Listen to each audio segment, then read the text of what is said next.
So thank you for coming. Sitting here with Brian Shackner, you. Yeah. So like you're somewhere else, like introducing before you got to. No, but grateful that you responded on LinkedIn and decided to be a part of the podcast. I appreciate you. How you doing today, man? Yeah, I'm doing great. I just appreciate it's a beautiful day here in Charlotte, and just a great opportunity, and glad to get out of the house in my little bubble and come here and chat. Yeah, I definitely think kind of things opening back up some and things going a little smoother with COVID kind of hopefully taking a different turn. It's good to get out of the house, just definitely in general. Try and get back to normal, whatever that's exactly. Going to be now. Exactly. But so we had the questions that we had sort of planned out, but maybe one of the best insights I think I got from visiting your profile, seeing the website, seeing what you're involved in, and we talked about it earlier a little bit, just having a conversation about the sort of family of sports. I think it may be a good place to start as far as not even getting to the influence part yet, but what kind of was your background in that thing, the family connection of sports, not necessarily like your family like line, but the connection of sports and how it influences things. Yeah, so I grew up playing sports. I was a soccer and baseball guy, and very early on I decided to focus on baseball, and I thought that was going to be my future, right? Like, I wasn't the most gifted student academically. C's to me were like A's, right? Like I just, I always had the notes on the report cards of like talks too much in class or needs help focusing, that type of stuff. And so very early on, when I was 13, I was approached by a professional baseball scout, and he planted the seed in my head that, hey, maybe this could be a career of mine. And so what I really appreciated about that was it gave me something to focus on, whereas academically I wasn't the strongest and there wasn't a lot of hope there, right? So having the sports to focus time and energy on, and then just the bonds that you create that really last a lifetime with people that you played against and played with on the same team. So fast forward, I played in college, never made it to the major leagues because I blew up my shoulder and career-ending shoulder injury. And but it was those connections really that kind of through that time, which can be really traumatic really for anyone, that rallied around me and helped get me through. And it's really some of the best friends I have even to this day have come from that. So Baseball, that's interesting you say that. When I was really young, I think I was like 14, which is wild. You were 13 when you had the experience with baseball. I wasn't a baseball player, but I was an actor and did stuff with the acting. And I auditioned for a movie that was like a baseball movie, like a faith-based film. And that was my introduction really to what you're talking about, how the connectivity of sports and how it kind of created that environment. But it was actually a baseball movie, and I won't go too much on a tangent because it's not my episode, but it was it really was a good experience because the people that were involved with the coaches and some of the extras that were really baseball players and stuff, they had that family mentality, and that really influenced.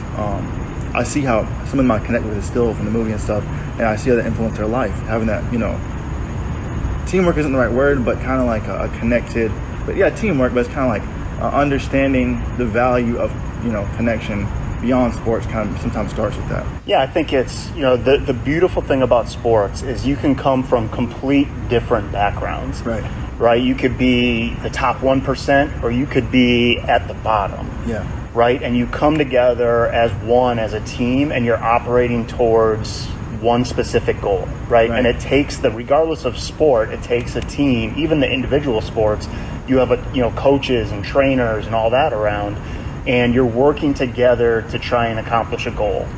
And you go through excitement and triumph, and you go through pain and workouts and losses and all that type of stuff. But you're doing it together, right? And so it really, in going through all that, it really creates that family atmosphere. And across the board, whether I talk to high school athletes that never went and played in college, or college athletes that never went and played pro, or pro athletes that were super successful. The thing they miss most about the sport is that locker room mentality, right? Like it's the family, it's the brotherhood or the sisterhood, right? And that the sports creates. They miss being around that, and that's the biggest thing that they miss. And you know, they wouldn't have had that had it not been for athletics. So you're involved not only in this kind of the making people a little more aware about financial literacy and sports and things like that, but also with your other company that you do, which is financial management and things like that, correct? Yeah. I want to talk about the attitude of winning and how kind of segue from that connectivity aspect, sort of, that seems to be what makes winning worth it sometimes. And do you think that's true in your life, and how does that play out as far as you've seen in other people's lives as well? Yeah, I mean, I think especially with athletics, right? You have that desire to win, but you also recognize that it takes a lot of losses in order to accomplish that win. And it's, you know, Steph Curry just interviewed Michael Jordan at the Ryder Cup. Right. And Michael said, he's the GOAT. I mean, I think you could, regardless of gender, I mean, even Kobe called him the GOAT, right? Yeah. So, but he said it's the losing that gets you to the winning. Wow. Right? Like, in order to win, you need to lose, right? And so I think, you know, I've done a lot of the losing, but it's the desire to win and the desire to keep bouncing back and fighting back and how to handle the losses that allows you to appreciate the wins that much more. Wow. Speaking of Kobe Bryant that you brought up, I think he kind of highlighted that a lot with his life, and, you know, sort of how he operated. Jay-Z did an interview, and he was talking about how the night that Kobe's, I think it was like 60 points, something like that, or some amazing amount of points. So the night he did that, before that, he was practicing. Yeah. It wasn't like he took a break and stopped the loss process. He was still in the mentality of, I have to continue, I have to learn. Yeah. I think that's important for all of us, whether we're in sports or not. Oh, absolutely. I mean, and he loved his craft, right? Yeah. I mean, he didn't just take that mentality in basketball. He took that mentality across the board in everything that he did, right? So in his family, in his business, how he managed his money, his personal relationships outside of basketball, even in basketball, really how he carried himself was, I want to be the best. And it's that extreme just focus and attention on, what do I have to do to become the best? And whether you have the talent to be the best or not, it's putting in the work and doing what's necessary to develop whatever skill sets you have. Yeah. And I think that's what, you know, Kobe personified more than, I mean, he was a great basketball player, but he was great in everything. Right? And it was just that mentality and his extreme focus in every aspect of his life on winning or being the best, but not just that, but doing what it takes in order to be the best, whatever it takes. When you say doing what it takes to being the best, it reminds me of sort of having that faith that goes beyond what you're doing. Like, it's almost paradoxical when we talk about winning. Losing comes up because probably one of the most integral parts of winning. When we talk about going through a dark time or going through a time of, you know, light, we recognize that the dark times, in contrast, will make the light times sometimes powerful. And sometimes, just like you said, losing makes winning powerful and empowers it. So, sort of, what's the thing you've seen throughout the board as far as belief and its role in not only sports but its role in success in life? Yeah, I think you have to believe in yourself, right? I mean, if you don't believe in you, who's going to believe in you, right? And I think it comes down to the ability to recognize that you have a decision to make, whether you want to surrender to negativity or whether you're not going to let that bother you. Here's a really good example, right? So COVID, right? We're still kind of dealing with it, but it's not that, we're not that far removed from like the crazy time when the world was shut down, right? And so you mentioned the two businesses that I have, the financial planning business, which we're in 5 states, we got multiple advisors, right?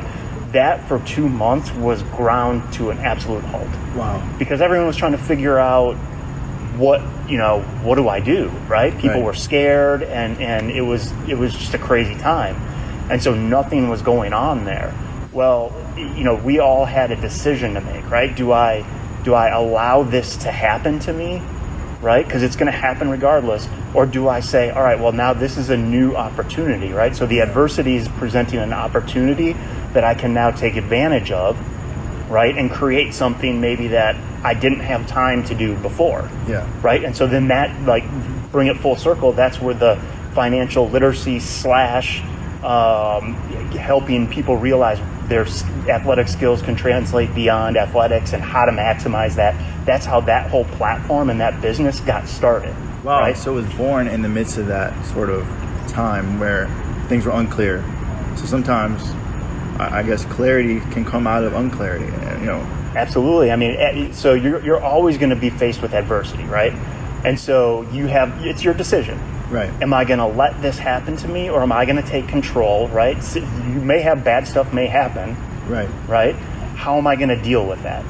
And I can either say, hey, I'm going to let it, ruin me or get me down, or it's going to happen and I can choose to focus on opportunity over here. So with every adversity comes some sort of opportunity. It's just being able to keep your eyes open and, be aware of what that opportunity might be. And I think, that's very powerful, because most people that have that decision and choose to, consistently choose the opportunity, the people we think of as great, or we think of as powerful, when people take the route of seeing an opportunity in a struggle, they're opening themselves up, to whether people call God, universe, whatever people want to identify it as, for that to continue to happen.